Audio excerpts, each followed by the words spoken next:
Antarctica and Agartha. This 5,000-year-old map shatters the official history of the human species. Look at this. Look what this looks like. And this is the map. If conventional wisdom on the history of the human race is correct, then human civilization is not old enough, nor was it advanced enough, to account for many of the mysterious monolithic and archaeological sites all around the world.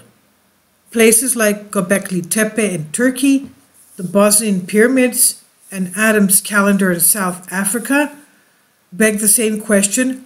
If human civilization is supposedly not old enough to have created all of these sites, then who or what had the capacity to create so many elaborate structures around the globe?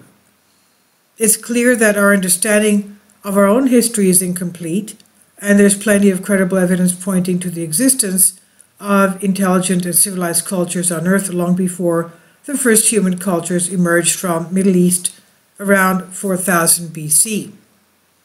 The Admiral Piri-Reis map, the world map of 1513, is part of the emerging, more complete story of our history, one that challenges mainstream thinking in big ways.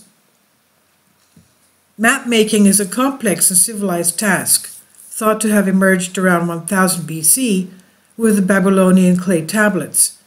Antarctica was officially first sighted by a Russian expedition in 1820 and is entirely covered in ice caps, thought to have formed around 35 to 45 million years ago. Antarctica, therefore, should not be seen on any map prior to 1820, and all cited maps of Antarctica should contain the polar ice caps, which are supposedly millions of years old. A world map made by Ottoman cartographer and military admiral Piri-Reis casts some doubt on what we think we know about ancient civilization. The Piri-Reis map, which focuses on Western Africa, the east coast of South America, and the north coast of Antarctica, features the details of a coastline that many historians and geologists believe represents Queen Maud Land, that is, Antarctica. Remarkably, as represented in this map, the frigid continent was not covered in ice caps, but rather with dense vegetation. So how could a map drawn in 1513 feature a continent that was not discovered until 1820, 300 years later? And if the continent had in fact been discovered by one of the civilizations known to have emerged after 4000 BC, why were the ice caps not on the map?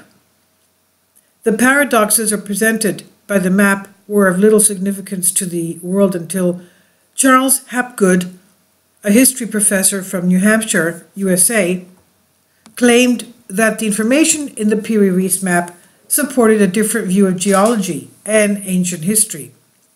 Hapgood believed that the map verified his global geological theory, which explains how portions of Antarctica could have remained ice-free until 4000 BC. Hapgood's representation is so convincing that even famed theoretical physicist and philosopher Albert Einstein wrote the following supportive foreword to a book that Hapgood wrote in 1953. This is what Albert Einstein wrote. His idea is original, of great simplicity, and if it continues to prove itself of great importance to everything that is related to the history of Earth's surface.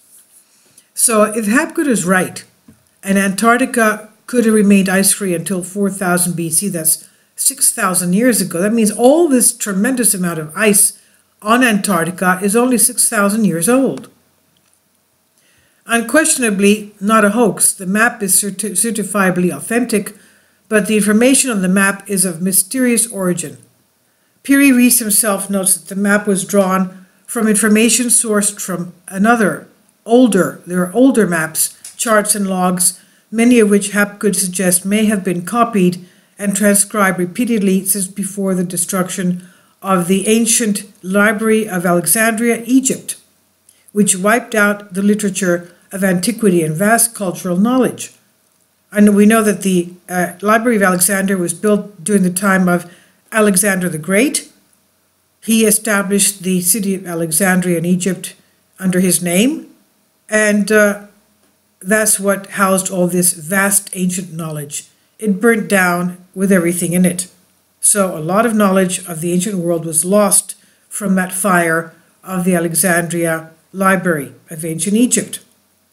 This hypothesis opens the door to the possibility that some forgotten ancient civilization had the capacity to voyage to the Antarctic, charting the Earth with the technology to make maps sometime before the ice caps formed, so before 6,000 years ago.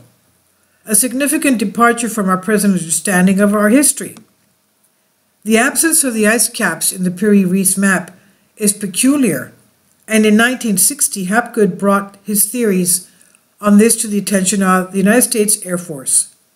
Hapgood asked, among other things, if the shape of the continent as it appeared on the Piri-Reis map was at all similar to the shape of the continent under the ice, as revealed by recent Air Force testing of seismic data on the continent. And the answer was astonishing. This is what Harold Z. Oltmeyer, Lieutenant Colonel, U.S. Air Force Commander, writes. The geographical detail shown in the lower part of the map agrees very remarkably with the results of the seismic profile made across the top of the ice cap by the Swedish-British Antarctic expedition of 1949. This indicates the coastline had been mapped before it was covered by the ice cap. The ice cap in this region is now about a mile thick. We have no idea how the data on this map can be reconciled with the supposed state of geographical knowledge in 1513. Now, if Hapgood's theory has merit, as even Einstein believed, then there was a period of time from around 13,000 BC to 6,000 BC when Antarctica was located more closely to the equator and was more tropical in climate, much like parts of South America is today. This was caused by a sudden shift of the Earth's entire lithosphere, he theorized, simultaneously moving all of the continents into their present position, a much different view than the widely accepted explanation offered the plate tectonics theory. This is also, of course, talked about in the Old Testament, the time of Peleg, or the time of the flood, various floods that had taken place and tremendous chaos in Earth geology. It's written in the Old Testament. Now, if Antarctica had indeed been further north than it presently is, and was not covered in ice only as recently as 6,000 BC, then who was around back then that could have mapped it long before any known civilizations? And who could have done so long before the advent of the marine chronometer in the 18th century, which finally solved the problem of accurately tracking longitude on the high seas? Had the entire Earth already been mapped by 4000 BC by a civilization that has been forgotten, as the analysis of the Piri-Reis map and theories of Charles Hapgood suggests? This is amazing. This is on Humans Are Free by Buck Rogers, Waking Times, and also Graham Hancock, Fingerprints on the God, Evidence of Earth's Lost Civilization.